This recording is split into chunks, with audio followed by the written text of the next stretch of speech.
diz bem claro nessa questão, para que você acredite. Ele não rejeita a oração. Você precisa, Senhor, eu quero viver isso, eu quero viver isso. Senhor, eu quero colocar isso. Uma das grandes dificuldades que a gente tem é justamente dizer assim: mas eu não consegui. Mas agora eu vou parar. Mas eu não consegui, mas agora, ai meu Deus do céu. E o diabo começa a colocar várias e várias ferramentas no teu ouvido, para que você pare, para que você desista, para que você não queira mais crescer. Achando que você é incapaz, ele começa a dizer um monte de coisa, um monte de balela para você, dizer assim: você não tem condições, você não vale nada, você não vale nada. E você precisa estar com ouvidos atentos e dizer assim: eu vou conseguir. Porque não foi o pastor Talmir que prometeu, não foi a igreja Lagoinha que prometeu, não foi o pastor Márcio que prometeu, não foi o André que prometeu. Quem prometeu foi Jesus Cristo de Nazaré. Então, se ele prometeu, ele garante tudo. Eu, como um ser humano, eu posso até falhar no decorrer da minha caminhada, mas ele não falha. Ele não falha, ele vai até o final com você. Agora, muitas das vezes, você olha para essa pessoa que está do teu lado, aponta para ela aí, pega o teu dedo aí, aponta para ela e diz assim: muitas vezes você mesmo é que deixa a desejar. Agora, olha para ela e diz assim, olha para ela e diz assim: toma! Então você precisa entender, meu irmão, que Deus ele tem se trabalhar nas nossas vidas, mas eu preciso acreditar mesmo nesse Jesus Cristo. Mas a pergunta eu quero compartilhar com você: quem é Jesus Cristo? E eu separei alguns textos dentro da minha introdução, para que você entenda quem é Jesus Cristo. Aí diz: o Filho de Deus, aquele que entregou a sua própria vida em sacrifício para redimir todo aquele que nele crê. Veja, ele não está dizendo que é para A, para B e para C. Ele está dizendo para todos que nele crê. Todos. Aí ele continua aqui, 4 coisinhas básicas dentro da minha introdução. Diz assim, Cristo, lá na primeira carta, João, capítulo 3, no verso 16. Cristo deu a sua vida por nós. Devemos dar a nossa vida por nossos irmãos. Tem como você botar a mão aí em cima dessa pessoa e dizer assim: meu irmão, você é muito lindo, linda, linda, linda, lindo. Oh, Jesus do céu. Então você veja o que ele está colocando aqui bem claro. Ele está dizendo que precisamos dar a nossa vida pelo nosso irmão. Outra situação que ele diz lá em Tito capítulo 2, no verso 14. Ele que se entregou a si mesmo por nós, para nos remir de toda a maldade. Aí ele já começa a provocar mesmo, cada um de nós. E purificar para si um povo todo seu, consagrados às boas obras. Lembra aquele slogan que tem aqui: lugar diferente para pessoas diferentes. Eu sou diferente, mas não sou igual o povo do mundo. Essa é a grande diferença, meu irmão. A gente acha porque nós somos diferentes tem que ser igual ao povo do mundo. Não somos melhores, nada disso. O que você precisa entender é que a minha vida, a tua vida, tem que estar baseado naquilo que o Senhor planejou. É por isso que você vai incomodar o capeta. É por isso que o capeta muitas vezes vai encher a sua paciência. É por isso que muitas vezes você vai fazer alguma coisa e não dá certo. Porque ele não quer ver a tua felicidade, ele não quer ver o teu crescimento, em nenhum momento. Quando você começa a entender o que está escrito aqui em Tito, capítulo 2, verso 14. Purifica para si um povo todo seu, consagra as boas obras. É por isso que você começa a se destacar onde você passa. Porque você passa diferente, você passa a ver diferente. Enquanto tem muita gente triste, você está feliz da vida, dando risada das dificuldades, dando risada dos problemas. Outra parte que eu trago para vocês, no Evangelho de João, capítulo 19, no verso 30, ele diz: e viva em amor, como também Cristo nos amou, e se entregou por nós como oferta e sacrifício, de aroma agradável a Deus. Veja o que ele está dizendo: se você não inalar o cheiro do Espírito Santo na tua vida, está tudo errado. Está tudo errado. Pastor, mas essa parte é a parte mais difícil. Não é, minha irmã e meu irmão. Às vezes nós como pastores a gente diz assim: meu Deus, é uma ruim você ser pastor de uma igreja. Mas tem um irmão fulano de tal, tem irmão fulano de tal. Mas é muito complicado isso, é muito complicado aquilo. E é nesses momentos que você termina aprendendo. Cada dificuldade que você passa com Jesus, você aprende muito mais se você não passar por nenhuma dificuldade. Cada problema que você passar com Jesus, você vai entender aonde você pode chegar. Porque ele começa a ensinar você e dar a você todos os passos. Ele vai mostrando para você quais são os caminhos que você tem que percorrer. Mas você aí vai ter que tomar decisões mesmo. Não é eu que tenho que tomar a decisão por você. Outra situação dentro da introdução que eu trouxe, lá em Romanos capítulo 5, no verso 8, ele diz: porém, Deus comprova seu amor para conosco, pelo fato de ter Cristo morrido em nosso benefício, quando ainda andávamos no pecado. Eu estou colocando isso aqui para você dizer assim: mais nunca eu vou deixar que o diabo venha destruir a minha fé. Mais nunca. O sacrifício de Jesus, como ele diz aqui em Romanos capítulo 8, é uma coisa fora de série. Fora de série. Pastor, o senhor ainda tem alguma coisa falando o currículo vitae de Jesus? Ai, como eu tenho. Como esse camarada provocou e como vem provocando muita gente. É por isso que ele está incomodando. Como diz lá em Mateus, ele diz: quando tinha cerca de 30 anos, Jesus partiu de Nazaré e foi batizado por João Batista. Logo depois ele foi conduzido pelo Espírito ao deserto da Judeia para ser tentado. Mas eu trago uma resolução para ti também. Hebreus capítulo 4, verso 15. Jesus foi tentado, não é isso? Não é o que a gente sabe? Durante 40 dias e 40 noites. Mas a palavra de Deus, ela é tão rica, tão rica, tão rica, que ela começa a dizer assim: Jesus foi tentado, mas venceu todas as tentações e nunca pecou. Ele está dizendo, da mesma forma que ele foi vencedor, eu e você somos vencedores. Se você acredita, pode aplaudir o Senhor mesmo. Você é uma pessoa vencedora. Você é uma pessoa conquistadora. Você pode chegar em lugares mais altos. Então você começa a ver a igreja do Senhor. Você que está nos assistindo em casa também, esqueci de vocês. Mas Deus continue abençoando você. Você precisa entender que tudo aquilo que Ele passou aqui nessa terra foi para mostrar para mim e para você que da mesma forma que Ele era vencedor e foi vencedor e continua sendo vencedor, eu e você somos vencedores. Agora a gente precisa tratar de muita coisa. E não são coisas difíceis. Não são coisas difíceis. Aí diz assim: Jesus realizou grandes milagres, curando o doente, expulsando o demônio, ressuscitando os mortos, acalmando a tempestade, multiplicando o alimento e muitos outros. Como diz em João, ele fez tanto milagre que não pôde nem escrever tudo aquilo que ele fez, tudo aquilo que ele aconteceu aqui nessa terra. Mas você precisa entender, se ele fez, você pode fazer. Pastor, o senhor quer chegar com tudo isso? Ter fé em Jesus Cristo significa ter tamanha confiança. Ou eu confio, ou eu não confio. Ou eu deixo Ele tratar da forma que Ele precisa tratar, ou eu nunca vou ser uma nova criatura. Eu nunca vou conseguir. Muitas das vezes você chega na igreja pedindo alguma coisa, pedindo que o Senhor resolva isso, resolva aquilo outro. Só que quando você recebe que você precisa prosseguir, você termina deixando o Senhor de lado. E daqui a pouco você volta a estaca zero. E não é desse jeito, meu irmão, minha irmã. O que eu quero trazer para você é que tenha continuidade na tua vida. Mudança de nível mesmo. Sai de um nível, vai para outro nível. Vai viver outra coisa. E o Senhor vai fazendo isso mesmo contigo. O Senhor nunca mais, e Ele não deseja, Ele não anseia que você vá mendigar o pão. A mesa que o Senhor preparou, o banquete que o Senhor preparou, é para todos. Todos, todos e todos. Se você ainda não entendeu isso, você vai ficar sempre mendigando o pão. Sempre mendigando o pão. Por isso que eu trago, ter fé em Jesus Cristo significa ter tamanha confiança. Nele que obedeceremos qualquer coisa que Ele ordena. Aí continua: Jesus morreu na cruz para nos salvar, criou uma ponte que permite o homem ser salvo.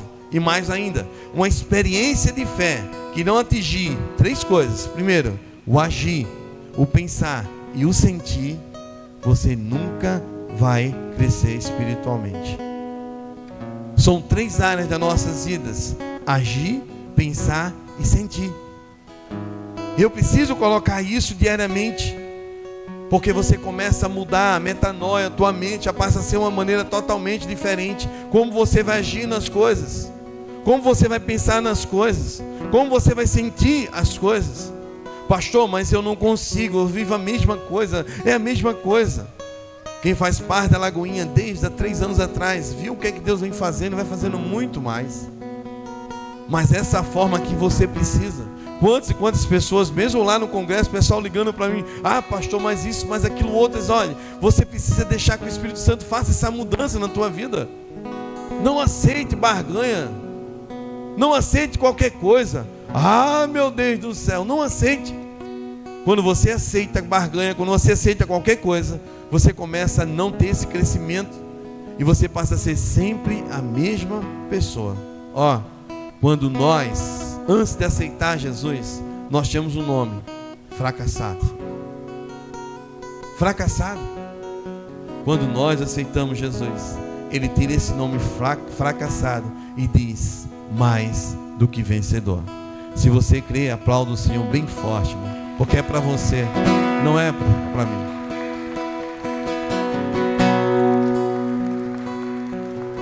Lembra que eu falei lá atrás, na guerra espiritual, a fé é a diferença entre a derrota e a vitória. Você é que vai decidir o que você vai querer ser. Você é que vai decidir aonde você pode chegar. Nunca limite o que Deus preparou para você. Nunca limite. Você vai encontrar mais pessoas que vai ser contra você do que ser a favor. E eu brinco muito com o pessoal da liderança e falo bem claro: quanto mais gente ser contra mim, melhor ainda. Porque eu sei que eu estou no caminho certo. Eu sei que eu estou no caminho certo. Mas não tem nada não. Agora é que eu vou fazer muito mais. Agora é que eu vou fazer muito mais.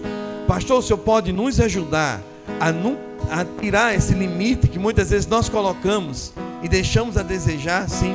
Eu separei 5 coisas aqui, bem rápido, simples e objetivo. Primeira situação, ele diz assim, crê que Deus está no controle de tudo. Essa é a primeira, essa é a base. Se eu não creio, não adianta nada. Olha lá no Salmo 91, no verso 7 que eu separei, diz assim, 1000 cairão ao teu lado e 10.000 à tua direita, mas você não será atingido. Então, quando você coloca a sua vida no controle do Senhor, pode estar acontecendo seja lá o que for, mas você não será atingido ou atingida. Quando eu não coloco no controle do Senhor, eu vou começar a ficar agoniado, estressado, preocupado. Ai meu Deus, ai Senhor, e agora? Lembra que quando eu falei que quando você começa a ter fé e você começa a colocar o Senhor Jesus no centro de tudo, Ele começa a mudar a sua forma de agir, a sua forma de pensar e a sua forma de sentir. É aí, nesse momento, que o Senhor começa a dar descanso.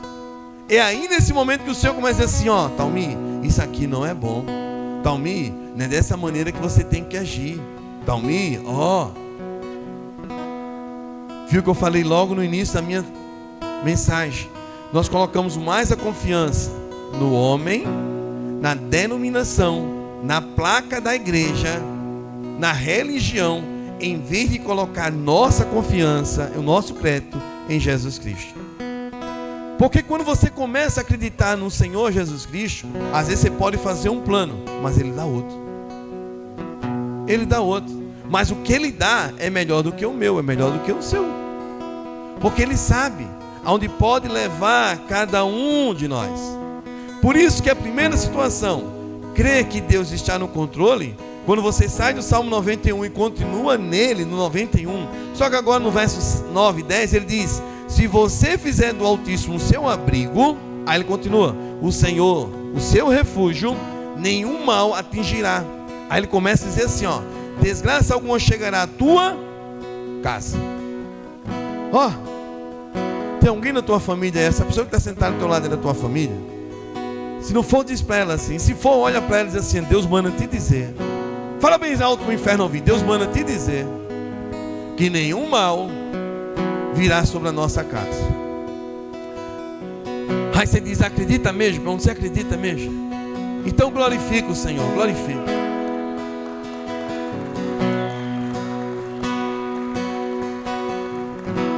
Então essa é a primeira coisa, a igreja do Senhor. Crer que Deus está no controle de tudo. Senhor, está aqui a minha vida, está aqui a minha casa, está aqui o meu emprego, está aqui, Senhor, tudo que o Senhor me deu está aqui. é o Senhor que pode fazer. Mas quando você não coloca isso, já sabe o que é que pode acontecer. Primeira coisa eu já trago para você. Então, se você colocou o Senhor no controle de tudo, vem a segunda coisa. Qual é a segunda coisa? Cultiva a paz no seu coração. No Evangelho de João, capítulo 16, no verso 33, ele diz: eu disse essas coisas para que em mim tenham paz. Ó, você se acha uma pessoa ansiosa ou ansioso? Eita, quando a coisa não acontece no teu momento, na tua hora, como é que você fica? Correndo para lá e para cá, andando para lá e para cá. Na hora de dormir, eita, meu Deus do céu, que não vem a coisa acontecendo naquele momento, meu Pai eterno. Tem gente que toma chá, toma isso, toma aquilo, outro para ter. Eu preciso dormir. Eu tenho que dormir, eu tenho que dormir. Com Jesus é totalmente diferente, meu irmão. É totalmente diferente. Você deita tranquilamente e diz assim: Senhor, vamos embora. Por isso que ele diz bem claro aqui, lá no Evangelho de João 16, capítulo 16, no verso 33. Eu disse essas coisas para que em mim vocês tenham paz. Não é na denominação, não é na questão do Talmud, é em Cristo Jesus. Ele continua: neste mundo vocês terão aflições. Faz parte do processo do teu crescimento as aflições. Se você não terá uma aflição, você não está vivendo nesse mundo. Porque a gente acha que quando a gente se torna crente, a gente acha que não vai acontecer mais nada. A gente entra dentro de uma bolha e agora não vai acontecer mais nada. Jesus vai ficar ali, a gente vai ficar o tempo todinho só dentro daquela bolha. A gente não vai sair nunca daquela bolha. Não é. É aí que ele começa a tratar de você. É aí que aquelas pessoas que são ansiosas deixam de ser ansiosas. É aquela pessoa que ela fica bastante preocupada, ela começa a deixar a preocupação. Por quê? Deus começou a agir nela. Ela começa a pensar de uma maneira totalmente diferente. Não deu certo agora, mas eu sei que amanhã vai dar certo. Não aconteceu da forma que eu queria agora, mas eu tenho certeza que amanhã vai acontecer da forma que eu pensei, da forma que eu entreguei o Senhor.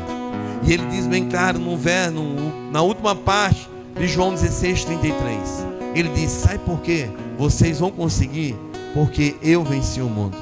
Não é o Talmud que venceu o mundo, é o Senhor que venceu o mundo. E ele disse: se ele venceu o mundo, eu garanto a tua vitória, eu garanto a tua conquista, eu garanto tudo aquilo que eu prometi para você. Então essa é a segunda coisa: cultivar a paz no seu coração. Pastor, mas essa parte de cultivar a paz, eu já estou aqui sentado, mas já estou pensando na segunda-feira. Eu já estou preocupado com o que vai acontecer na segunda-feira. Segunda-feira é segunda-feira, meu irmão. Tu ainda tem um domingo para dormir. Tu vai dormir tranquilo. Aí segunda-feira tu vai se levantar, para aqueles que gostam do mate, toma um mate logo cedo, não? Toma um mate logo cedo, troca de roupa e vai trabalhar, e vai viver a tua vida na segunda-feira. Pastor, não aconteceu como eu queria, eu orei e eu queria dessa maneira na segunda-feira e não aconteceu. E daí? Tu está vivo, tu está cheio de saúde para lutar, tu está com duas pernas para caminhar. Pastor, mas eu estou tão desanimada que eu não consigo nem sair do canto. Por isso que a Bíblia diz: não ande só, procure outra pessoa que está com a vida espiritual mais elevada que você, para vocês orarem juntos e vocês crescerem juntos. É assim que funciona. Porque quando você vive sozinho, o devorador, o leão, aquele que não é o leão da tribo de Judá, ele vai lá e vai te tragar. Até aqui vocês estão entendendo a segunda coisa? Certeza, eu posso continuar a terceira coisa? Posso ou não? Terceira coisa, diz bem claro, irmãos: pôr sua fé em prática. Essa é uma das partes mais difíceis na vida das pessoas. Ela colocar em prática aquilo que ela aprendeu. Porque nós temos uns olhos tão malucos, a gente está mais para acusar do que a gente colocar em prática aquilo que a gente tem, aquilo que o Senhor coloca. Veja lá em Marcos capítulo 11, no verso 22, ele diz: respondeu Jesus: tenha fé. Em Hebreus capítulo 11, no verso 1, ele diz: ora, a fé é o firme fundamento das coisas que se espera, é a prova das coisas que não se vê. Ele está dizendo assim: se eu não coloco em prática aquilo que eu recebo de Deus, não adianta nada. Não adianta nada. E uma das grandes dificuldades é justamente isso. Senhor, eu quero. Aí Deus diz assim para você: vai lá. Vai lá. E você começa só a reclamar, porque você quer que a bênção chegue na tua casa, quer que bata na tua porta. Pá, pá, pá, pá, pá. E não é. Mais uma vez eu retorno e digo para você: enquanto a sua forma de agir, de pensar e de sentir não mudar, você vai ser sempre a mesma coisa. Sempre a mesma coisa. Então, quando ele diz assim, colocar sua fé em prática, é você executar aquilo que você está recebendo de Deus. Muitas das vezes nós colocamos isso como se fosse um ministério. Ah, o meu ministério. Ah, isso. E às vezes não tem nada a ver uma coisa com a outra. É consequência. É consequência. Mas eu, Talmi, preciso exercitar ou praticar aquilo que o Senhor está me dando diariamente. Se a gente for olhar, nós, de 0 a 10, nós temos 9 pessoas que ela vai mais apedrejar você do que te levantar. Você vai encontrar todo tipo de pessoas que vai botar mais você para baixo do que botar você para cima. Numa vida, isso é normal. O que você precisa entender, que aquele que falou para ti, ele garante. E aí você precisa exercitar essa questão da fé. Você precisa praticar a questão da fé. Veja o que ele diz na primeira carta a João, capítulo 5, verso 4. O que é nascido de Deus vence o mundo. Então, se eu sou nascido de Deus, se você é nascida de Deus, você vai vencer as dificuldades. Você vai vencer os problemas. E ele continua: esta é a vitória de quem vence o mundo. E ele fecha o texto dizendo assim: a nossa fé. Então, ou eu tenho fé de vencer o mundo, ou o mundo vai consumir a minha fé. E o que a gente vê de pessoas se perdendo pelo meio do caminho, porque deixou o mundo consumir a sua fé. E como tem gente. E como tem gente. Durante esses 3 anos eu falo muito da questão da própria Lagoinha. Mais de 5.000 pessoas foram ajudadas aqui nessa cidade. Mas se você for olhar assim, mais de 5.000 pessoas, quantos deixaram que o mundo sugasse a sua fé? Quantas? Muitas e muitas e muitas e muitas. Não deixe o mundo sugar a sua fé. Não deixe o mundo destruir a sua fé. Não deixe o mundo fazer algo que vai dizer assim: ah, meu Deus do céu, não deixe. Você precisa deixar que a sua fé, ela não tenha limites. Não tenha limites. Senão você vai ficar o tempo todo precisando dessa questão dessa fé. Terceira coisa, igreja, diz assim: conhecer as promessas. Se eu não conheço as promessas, eu não vou saber o que o Senhor é na minha vida. Alguém tem dúvida do que o Senhor prometeu? Levanta a tua mão se tu tem dúvida. Tem dúvida ou não tem dúvida do que o Senhor prometeu? Ou todo mundo sabe o que Deus prometeu? Sabe? Isso é bom. Vejo que a igreja está numa linha maravilhosa. Mas se eu for te provocar nessa noite, quantas e quantas vezes você pulou pedra no momento que a pedra apareceu no teu caminho? Você desistiu ou você continuou? Essa é a parte mais difícil, né? Porque a gente acha que Deus vai abrir o mar vermelho para a gente passar. A gente acha que o Senhor vai abrir o rio para a gente passar. Na Bíblia, é verdade, Ele fez. Mas muitas das vezes Ele tira você do Egito e vai botar você de cara para esse mar vermelho. E vai te perguntar: o que é que você quer? O que é que você quer? E quando chega de frente o mar vermelho, quando chega de frente um rio, nós começamos a querer se afogar, ou olhar lá para trás. Por quê? Porque a gente ainda não entendeu qual é a promessa que Deus tem nas nossas vidas. Quem estava lá no congresso comigo viu. Todo mundo, mesmo nível. Todo mundo na mesma vibe. Todo mundo vivendo a mesma coisa. Não tem que era maior, não tinha que era menor. Todos têm que viver a mesma coisa, porque a promessa que Deus tem não é só para uma classe social. A promessa que Deus tem é para todos. Todos.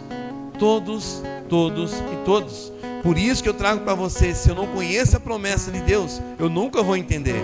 Romanos capítulo 8, no verso 31 ao 35, mas só o 31 ele diz: Deus é por nós e nada nos separará do amor de Cristo.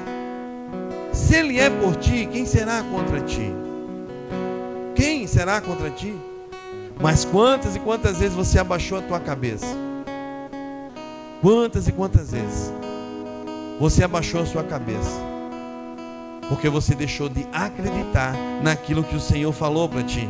Salmo 107, ele diz: Deus nos livra das angústias e das trevas. Quantas e quantas vezes? Outra situação: Deus nos fará semelhante a Ele quando Ele se manifestar. É uma parte das promessas que Ele coloca também. Outra situação: Deus nos dá boa dádiva e não muda. Você pode até mudar o seu percurso, mas aquilo que o Senhor te prometeu, Ele não muda em nenhum momento. Nada faz o Senhor mudar. Nada faz o Senhor mudar. Eu conheço pessoas que Deus prometeu desde pequenininha ou pequenininho, mas quando os cresceram, deixaram. Porque o mundo começou a sufocar. Os prazeres que o mundo começou a mostrar para ele ou para ela, começou a trazer várias e várias. Eu já vi pessoas que têm um ministério poderoso. Anos atrás pregava, vivia, expulsava demônio, fazia um monte de coisa. Quando precisava pular de nível, ela retrocedeu. Ela parou. Ela deixou que as promessas que o mundo oferecia fosse mais prazerosa do que aquilo que o Senhor colocou. Como é ruim. Você poderia estar num nível bem maior ainda, mas você limitou a fé. Você destruiu a questão da fé. O que eu vejo de pessoas assim: pastor, eu fui aluno não sei de quem da escola bíblica dominical. E eu pergunto: tu tá onde? Tu estava onde? Pastor, eu não aguentei sair da igreja, eu não aguentei isso aí, aquilo outro. Já imaginou se lá atrás tivesse aprendido aonde poderia estar hoje? Aonde poderia estar hoje? Minha irmã, meu irmão, não joga fora as oportunidades que Deus te dá. Não joga. Cada dia que se passa fica mais difícil você viver isso que o Senhor coloca. Não é porque o Senhor quer não, tá certo? Não é que o Senhor quer castigar ninguém não. É porque o mundo está percorrendo para isso. E aquele que não perseverar até o fim vai ter suas dificuldades. Por isso que ele diz, outra situação: Deus nos dá a vida eterna se crermos no Filho. Quarta e a penúltima coisa, para a gente estar orando junto: aprender a controlar as preocupações. Lembra que eu falei da pessoa ansiosa? Lembra que eu falei das pessoas ansiosas? Eu perguntei: você se acha uma pessoa ansiosa? Tem uma coisa que eu falo muito aqui na igreja, diz assim bem claro, ainda bem que o Pedro Vieira lá falou uma boa parte daquilo que eu venho dizendo aqui na igreja, a respeito de responsabilidade. Tem aflições que somos nós que causamos. Tem aflições que é o Senhor que faz, para mostrar a glória dele. Só o que acontece muitas das vezes, eu pratiquei algo que aquilo ali está me incomodando, está me destruindo aos poucos. E muitas das vezes eu não quero reconhecer que foi eu mesmo que fiz. E eu transfiro para quem? Para Deus. Eu quero cobrar de Deus aquilo que eu, Talmi, fiz errado. Mas eu começo a cobrar de Deus. Quando eu começo a cobrar de Deus, quando eu vejo um resultado, ele diz assim: Deus silenciou para mim. Deus não fala comigo. Eu estou esperando uma resposta de Deus. Não é, meu irmão. Tem coisas que é lógica, que é racional. Você vai saber o que você está fazendo de certo, vai fazer o que está fazendo de errado. Mas eu sou um crente, eu sou uma mulher, eu sou um homem de Deus. Mas independente do que seja, se está errado, é errado. Você não vai prosseguir se você não reconhece isso daí. Só que as preocupações é justamente isso. Aprender a controlar as preocupações é você reconhecer: isso aqui não é bom. E Deus fala. Deus, ele diz: pastor, como eu posso entender tudo isso? Mateus capítulo 6, no verso 34, ele diz: portanto, não se preocupe com o amanhã, pois o amanhã trará suas próprias preocupações. Se eu quero ter uma vida vitoriosa lá no futuro, eu começo hoje a trazer essa mudança na minha vida. E essas preocupações que muitas das vezes está tirando o meu sono, não pode tirar mais o meu sono. Não pode tirar mais o meu sono. Muitas vezes você quer uma resposta, mas a resposta está dentro da tua casa, lá no teu quarto. Ele está só esperando assim: vem, vem, vem. Mas a gente quer uma resposta. A gente quer que alguém fale algo que vai nos agradar. A gente quer que alguém fale coisas que vai botar a gente lá em cima. Mas ele está o tempo todo dizendo assim: vem, vem, vem, vem. Quando eu começo a aprender a controlar as preocupações, como diz lá no Salmo 119, a tua palavra é uma lâmpada que ilumina os meus passos e uma luz que clareia os meus caminhos. E ele continua dizendo: entrega tuas preocupações ao Senhor e Ele sustentará, jamais permitirá que o justo venha cair. Ó, se tu caiu ou tu foi destruído, não foi culpa de Deus. Em nenhum momento foi eu que não reconheci a voz do meu mestre. O que tem de gente vivendo sufocado porque não consegue reconhecer a voz do mestre. Não consegue. Ele fica sempre esperando que alguém mande a questão da mensagem, alguém fale algo. Mas a voz do mestre você só vai conseguir quando você entra no seu quarto. É ali que você vai ouvir a voz do mestre. E o mestre, ele fala o dia todo para você. Ele vai dizendo o dia todo na questão para você. 1 Pedro capítulo 5, verso 7, ele diz: lance sobre ele toda a sua ansiedade, porque ele tem cuidado de você. Meu irmão e minha irmã, o que o Senhor tem contigo é coisa grande.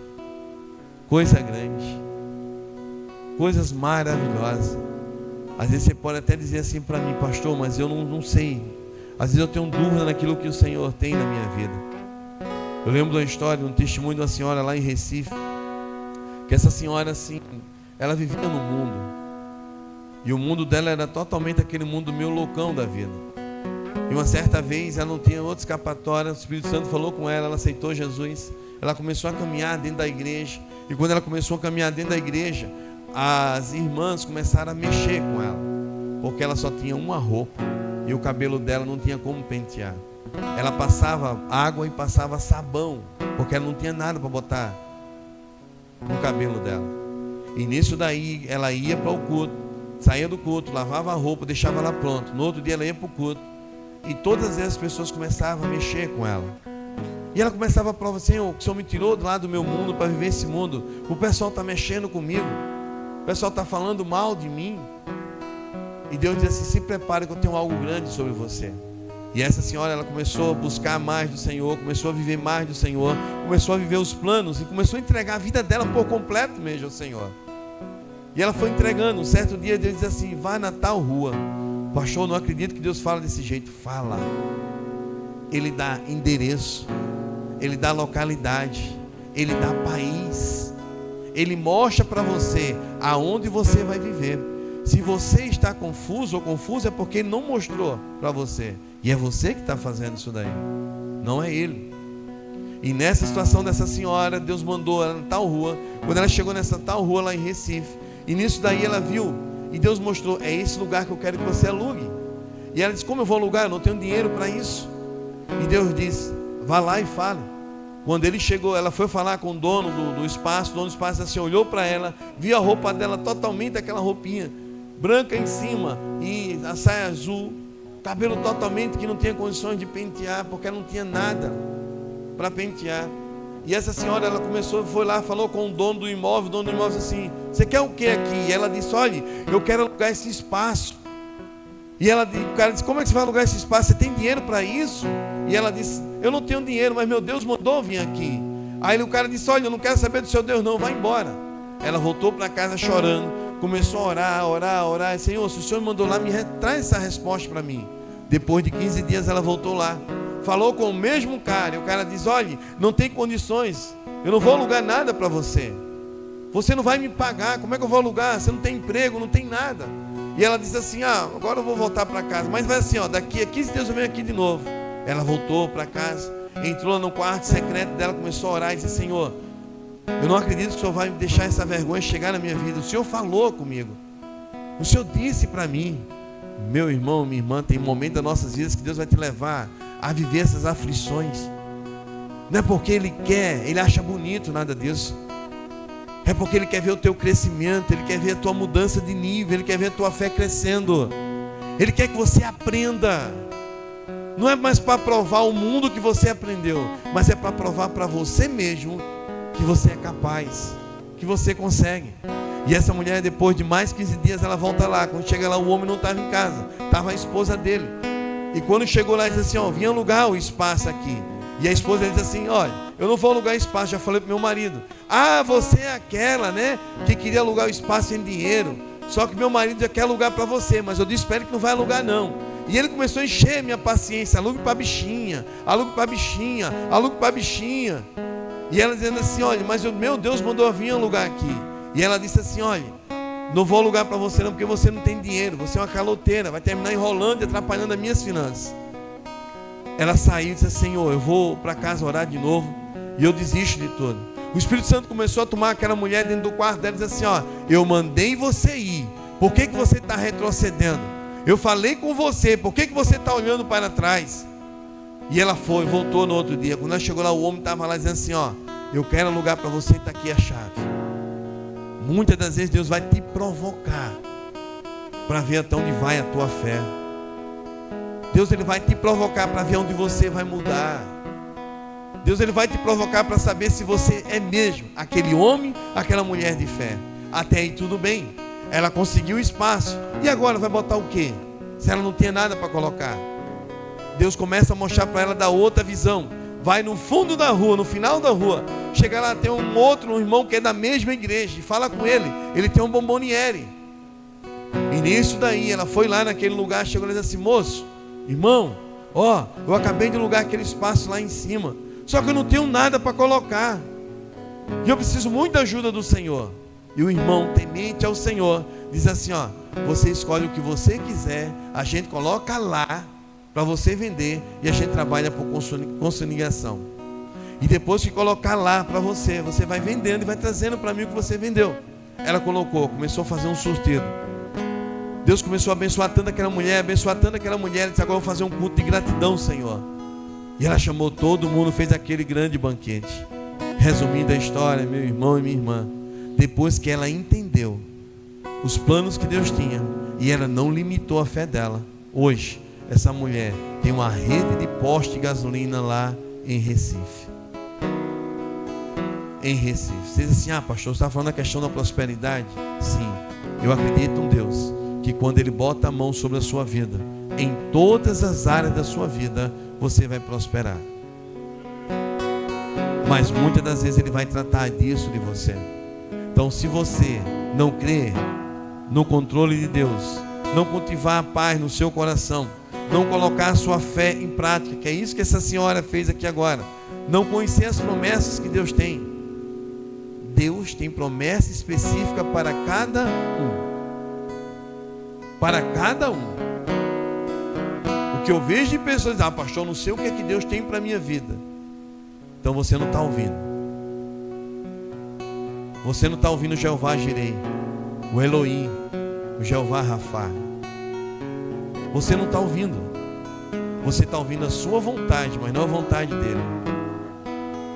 E uma das coisas que a gente aprende da nossa caminhada é que quando eu vivo algo do Senhor, aquilo que eu sonho para a minha vida, Ele não atrapalha. Ele me ajuda a conquistar aquilo que eu vivo, aquilo que eu sonho. Aprender a controlar as suas preocupações, você nunca vai chegar nessa conclusão. A fé é uma grande arma contra os ataques do diabo.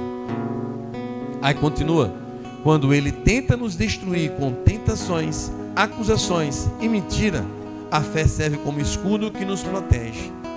E no final de tudo, como eu trago para vocês, como diz assim, numa guerra espiritual, a fé é a diferença entre a derrota e a vitória.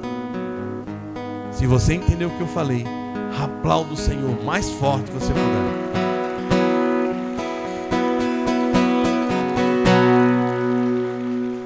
Não limita, meu irmão, minha irmã, a tua fé. Não limita mesmo não. Tenha espírito de ousadia mesmo. Se Deus falou com você, faça, mas não limite. Não limite. Você pode ficar em pé em nome do nosso Senhor Jesus Cristo.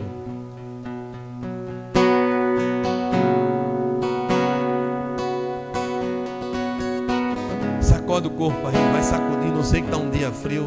Deve estar o que? 6 graus mais ou menos lá fora, não é isso? Meu Jesus, meu Pai eterno. Sacudiu aí mesmo aí, começaram a se sacudir. Sacode mesmo, irmão. Você que está nos assistindo aí de fora da cidade, está frio, está bem frio. Mas o bom é que o calor do Espírito Santo, o fogo do Espírito Santo nos ajuda a aquecer os nossos corações e o nosso corpo. Corpo diaconal está pronto aí? Enquanto o nosso corpo diaconal estiver aqui na frente, tá certo? Você vai sair do seu lugar, você que foi batizado numa igreja evangélica por imersão, e você vai ceiar conosco. Pode ficar à vontade, que no Ministério de Louvor está pronto aí? Enquanto o Ministério de Louvor estiver adorando, você sai do seu lugar e vem ceiar junto conosco. Pode sair do seu lugar.